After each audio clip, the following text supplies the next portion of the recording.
Hello everybody, I am doing diaper duty discussion. So I have a bunch of cloth diapers and inserts and I need to stuff my diapers.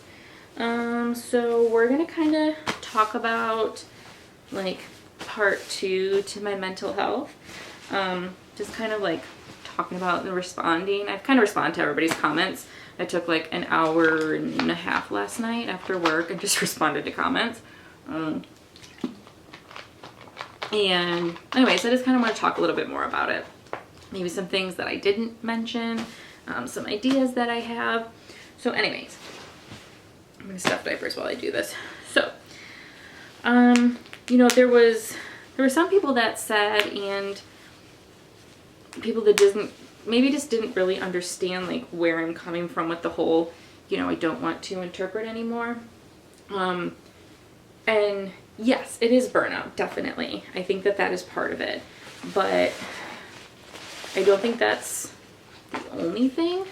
This is not a new thing for me. It's not like, you know, it's just been happening for the past couple months or even the past year. It didn't just start because of the whole, you know, lockdown quarantine situation. That's not when it started. I've actually had this for many of years. You know, I had a similar situation happen, I would say, oh gosh, 3-4 years into interpreting. I'm like, what, 12, 8, hold on, I started in 8, so I'm like 12 years in now, I think. 12, 13 years, something like that I've been interpreting. And just a couple years in, I was working VRS, but I was also working freelance. And I hated it. I really hated it. And so I went back to school. I got a degree in anthropology. And I really thought about pursuing that. And then I don't remember why. I just didn't. I don't think at that time it was just the right time for me to try to get a master's, which, thinking back now, it would have been a lot better to get it back then than it is now when I got 2 kids, and it's a lot harder of a situation. But it just didn't happen. And at that point, I had quit the VRS job that I was doing, and I think that helped. It kind of just gave me a break. I was able to just do like freelance. I was working at a college then, and I thought, you know, maybe things would get better, and it was for a short time. But then I just always have had this feeling, and maybe I said this in the other video, I'm not sure, but I've always had kind of a dislike of, which some people had mentioned, they've said is like, interpreting for me definitely has its perks. Can definitely be great. I have done assignments where I love them and it's awesome, but I always just like feel, I don't know, like a ghost. Like, you don't have a voice as an interpreter. You know, you are someone else's voice always, whether that's the deaf consumer, the hearing consumer, whatever. And you have no say in anything. You are literally just there to be a part of everyone's lives, but it's like you're supposed to be there but not be there, if that makes sense. So it definitely strips you of your voice, you know. You go, and no matter how you feel about the situation, you can't say anything, you can't do anything. You know, you hold a lot of things in, that sort of thing. So I've always kind of had an issue with that. And someone else mentioned that, you know, when I was working at the college, you know, that was much more of it's going to be your career sort of thing. Because when I worked in VRS, you go in, you do your job, clock in, clock out, you go home. You know, you don't really have to do professional development or anything like that, of course, unless you're certified, and then you got to keep doing it. But when I was working at the college, I had to, you know, like set up a plan of work. I had to do professional development, all of those sort of things.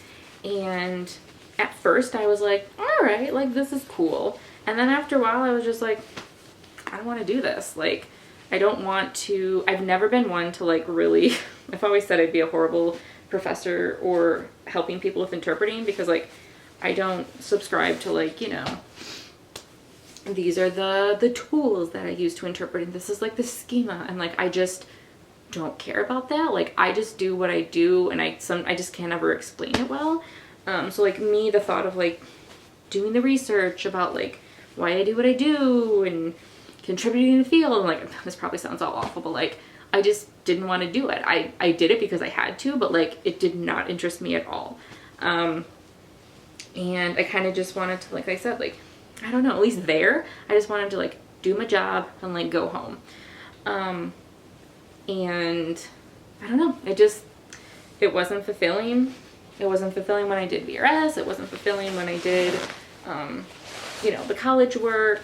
I mean, obviously, again, yes, there are great aspects to it. I did love some of my jobs that I did, you know, some of my classes that I did, but like overall, I just felt like it's not for me. And so then, like I said, I had my son. I decided I didn't want to work full time, so I went back and did freelance. And again, like, you know, there's definitely aspects of freelance that I like more than others, but still, it's just, I just never felt like it is the career for me. Like, it's a job that I can do, and I still want to be a good interpreter. Like, I will still do professional development to make sure that I'm keeping up and, you know, I'm not slacking. But it just never, I've just always kind of known, and I've always tried to keep switching to a new aspect of it or doing something else to like make it work. And it's gotten to the point where it just isn't. And someone said, well, like, why did you go back to VRS if you don't like it? Well, I went back to VRS because it was kind of my only option at that point. Because, you know, we have 2 young children, and even just with 1 young child, I did not want to put him in care because daycare is really expensive. And for me to have put him into daycare, I would have had to work 40 hours a week, and my wife would have had to work 40 hours a week just to like literally, and that means like just barely, make our budget okay to put him in care. We would have had nothing left over unless I worked overtime, so then he would have been in care more, so like it would have worked out, but like for what, you know, so we never see him, and then we could barely afford anything anyways. So for me, I needed to find work that I could do at night so that at least we didn't have to have care, and then I could be with him during the day, Jenna could be with him at night, and that's what VRS provided. And again, I knew that it's not something that, you know, necessarily floats my boat, but, you know, the company that I worked for, I, you know, liked, and I thought I heard good things about, so I was like, well, let's just do this. So that's what I've done. And then of course it came to the point where I'm like, oh yeah, I'm just not a big fan of VRS. Again, it's not the company, it's just the overall VRS. And I'm sure there's people who work in VRS who totally get what I mean. But at this point right now, I don't really have any other options. I know people are like, well, you know, why don't you try to do freelance? Well, especially right now with the whole pandemic happening, I definitely don't want to put my children in care anywhere. I don't like that idea, so I will not do it. So that means I can't work during the day because Jenna has a job that she likes and enjoys, and it's during the day, and it's much easier for me to work at night and find hours through VRS at night. So that's not an option right now. And, you know, some people say, well, why don't you just try to find another job? Well, I'd have to make sure that I can find a job that I can work only part-time and make the same amount of money that I make now doing VRS, which is very hard to do, at least for me. You know, if I had another degree in something else that was that easy to do, I would totally do it. But, you know, I can't just go work at the grocery store and get the pay that I get paid and get the hours that I get. It just wouldn't work out. So, in that sense, I'm kind of stuck, which it's fine, you know, whatever. So at this point, what I was thinking is, you know, maybe go back to school. So for that, I really did enjoy doing archaeology. When I got my anthropology degree, I kind of leaned towards archaeology. I went to the country of Jordan in the Middle East and did, it was either 5 or 6 weeks, I can't remember now, a dig in Petra, and it was really cool. I really enjoyed it. And I was like, maybe that's something I could do. But recently I've been kind of looking into it. I had emailed one of my old professors that I really liked, and she was like, well, you know, you can get some jobs doing like archaeological work, being a field technician with a bachelor's degree, but like the pay is pretty lousy. So that's not something that, like I said, at least right now. But I was considering getting my master's degree, but again, the only issue is I really would like to do everything online, at least right now again. And I don't think there's any good, especially archaeology programs that are online. So we were thinking, you know, potentially we could move to support me going to school and whatnot. But again, I would have to probably put the kids in some sort of care, just because if I want to go to school, I'd probably have to do some on campus, and usually all the classes are not during the night. So, and especially if I had to do like internship and field work, that's during the day. So we'd have to at least wait until, you know, the whole pandemic's all died down. So I feel a little bit better about putting them in care. Even if that's moving closer to family and having family watch them. And for that to happen, I really want to pay down our debt. We don't have, you know, like millions of dollars in debt, but we do have debt. You know, we have car loan, both of us have student loans. I'm not talking about like paying off our house or anything, but, and we do have some credit card debt, you know, a few other things that we have. And I just would feel a lot more comfortable if we were able to pay down that debt before we would pursue me going back to school, just so that our budget would be a lot more flexible if I were to even work less hours than I am now, and maybe just pursue like freelance work wherever I go, just here and there, and or stay with VRS, even though it's not my favorite, you know, at least for the next couple years until I can figure something. I feel like at least mental health wise, if I was doing something towards like, you know, going to school towards getting a degree and changing, I would feel like there's hope for me. And so I could kind of stick with what I'm doing now.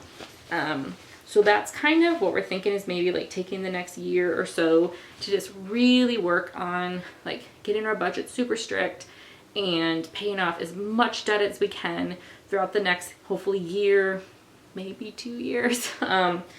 And kind of going that route. I think that that would be kind of our best option at this point. So that's kind of where I am right now with the whole what's going on. Obviously, you know, if something else pops up in the meantime, our plans could always change, but oh, this one's bad. That's kind of where I am right now. So I'm hoping that, you know, we can just kind of continue down the path we're going. And people were talking about like doing self-care. I picked up a new hobby, which is crocheting. So I will show you what I'm making right now. I have, can you see this? Oh, so I am, there's my crochet hook. I'm learning to crochet. Okay, see balls. This is going to be hopefully a hat. I already crocheted some headbands, which I will put a picture here. So I just did a few like really basic headbands. And then I'm hoping to make this hat because I made my mom a headband, and then I want to make my dad a hat, and then I'll send it to them, you know, just because I love them. So that's what I've been doing there. And like changing my work hours, because I used to work a little bit different hours. Now that I end at 9 o'clock every night or earlier, that's really helpful because I'm definitely not, it's 11. I'm definitely not sleeping more, but at least I have time after work now that I can like do things like do the diapers and like film with you. All right, well, it's been 14 minutes, so I should probably wrap this up. I'm not done with diapers. Like, I still have all of these. However, I'm going to wrap it up. I just kind of wanted to give you an update, have a little chat. Let me know if you like these chats and if you have any topics you want me to talk about. I definitely want to do like laundry chats and like maybe crafting chats, like while I'm crocheting or sorting the laundry or just whatever. I kind of enjoy just like chatting it up with you guys. This is kind of fun. Yeah, so let me know what other topics you want me to talk about. And we'll go from there. So leave a comment down below. What do you want me to talk about? And I'll see you guys in the next one. Bye, everybody.